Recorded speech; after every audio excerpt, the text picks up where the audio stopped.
What's up, Cards Chat? Jeff Gross here, and we are going to stick on the charity theme and in the same Enduring Hearts. It's 230 plus person tournament. You just may have seen a clip where we went for a huge bluff. It was actually, this was the very next hand, and we're talking now about finishing out tournaments. And this is something that, it's not easy to do. You beat 10, 30 people, 50 people, 200 people, 1,000 people to actually win. And how do you do it? This is something that you need to understand about certain hands, certain stack sizes, and just going for a pure shove or limp.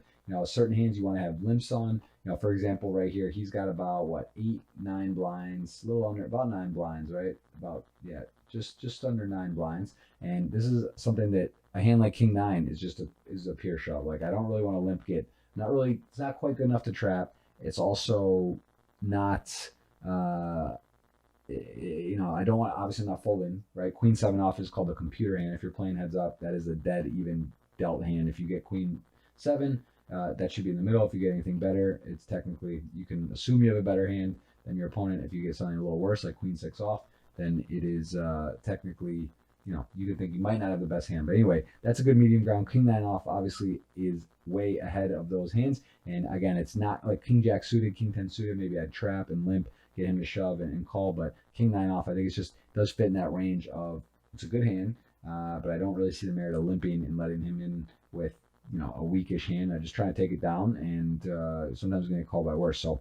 this is something important when you're finishing a tournament, to know what hands you want to be limping with off of 10 blind stack size, or any stack size for that matter. What hand you want to be calling. In this particular case, he did wake up with a better hand. He had A7 suited. We flop a 9.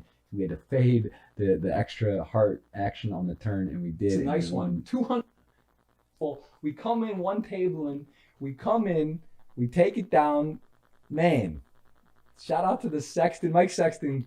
In the Sexton, the 10K was the next day. That was pretty cool to get that done for the Enduring Hearts and the 75K package. We ended up giving it back. We did gift it back.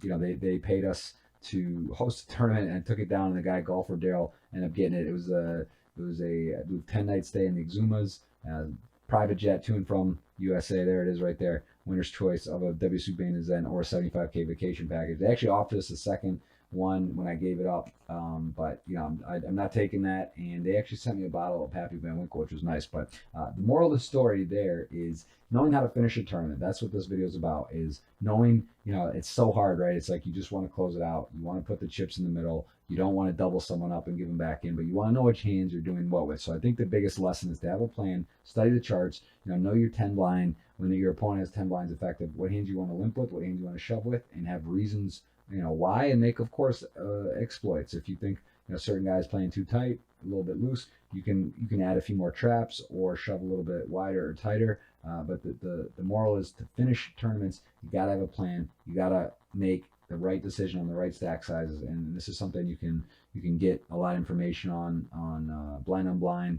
Heads up play, there's a lot of ranges and a lot of information out there these days, but this is important to know how to close a tournament, because that's where the money is, the lion's share, of course, getting the W, getting the win, and making your best decisions when you are heads up.